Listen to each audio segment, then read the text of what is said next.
Saudi ദമാമിലെ പ്രവാസി എഴുത്തുകാരൻ അസ്ലം കൊളക്കോടൻ രചിച്ച 2 പുസ്തകങ്ങളുടെ പ്രകാശനം സംഘടിപ്പിക്കുന്നു. ദമാം സാംസ്കാരിക വേദി സംഘടിപ്പിക്കുന്ന പ്രകാശന ചടങ്ങിൽ ചലച്ചിത്രതാരം ജോയ് മാത്യു, സാഹിത്യകാരൻ ഷിഹാബുദ്ദീൻ പൊയ്ത്തുംകടവ് എന്നിവർ സംബന്ധിക്കും.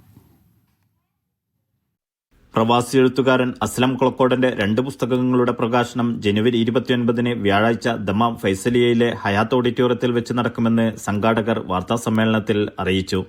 ഇംഗ്ലീഷ് കവിതാ സമാഹാരമായ റിവർ ഓഫ് തോട്ട്, ഓർമ്മക്കുറിപ്പുകളായ മരീചികയോ ഈ മരുപ്പച്ച എന്നീ പുസ്തകങ്ങളാണ് പ്രകാശനം ചെയ്യുക. എഴുത്തുകാരനും ചലച്ചിത്ര പ്രവർത്തകനുമായ ജോയ് മാത്യു, സാഹിത്യകാരൻ ഷിഹാബുദ്ദീൻ പൊയ്ത്തുംകടവ്, മാധ്യമപ്രവർത്തകൻ അമ്മാർ കീഴുപറമ്പ് എന്നിവർ ചടങ്ങിൽ മുഖ്യ അതിഥികളാകും. ആദ്യമായാണ് 2 പുസ്തകങ്ങൾ ഒരുമിച്ച്, അതും ഒരു വിപുലമായ ഒരു ഓഡിറ്റോറിയത്തിൽ വെച്ച് പ്രമുഖ വ്യക്തിത്വങ്ങളെ, ഈ രംഗത്തുള്ള പ്രമുഖ അതിഥികളെ പങ്കെടുപ്പിച്ചുകൊണ്ട് പ്രകാശനം ചെയ്യപ്പെടുന്നത്. അങ്ങനെയുള്ള ഒരു വേറിട്ട പ്രകാശന ചടങ്ങിലേക്ക് ഇവിടെയുള്ള പ്രവാസി സുഹൃത്തുക്കളെ എല്ലാവരെയും ഞങ്ങൾ ക്ഷണിക്കുകയാണ്. വിപുലമായ സ്വസംഘവും ദമാം സാംസ്കാരിക വേദിയിൽ സന്നദ്ധ പ്രവർത്തനവും അതിനുവേണ്ടി നടന്നുകൊണ്ടിരിക്കുകയാണ്.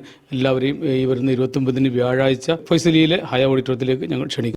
സൗദി കിഴക്കൻ പ്രവിശ്യയിലെ സാമൂഹിക, രാഷ്ട്രീയ, കല, കായിക, ആത്മീയ, ജീവകാരുണ്യ രംഗത്തുള്ളവർ സംബന്ധിക്കും.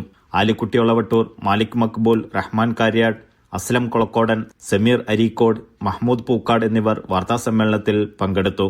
Media 1 Dammam.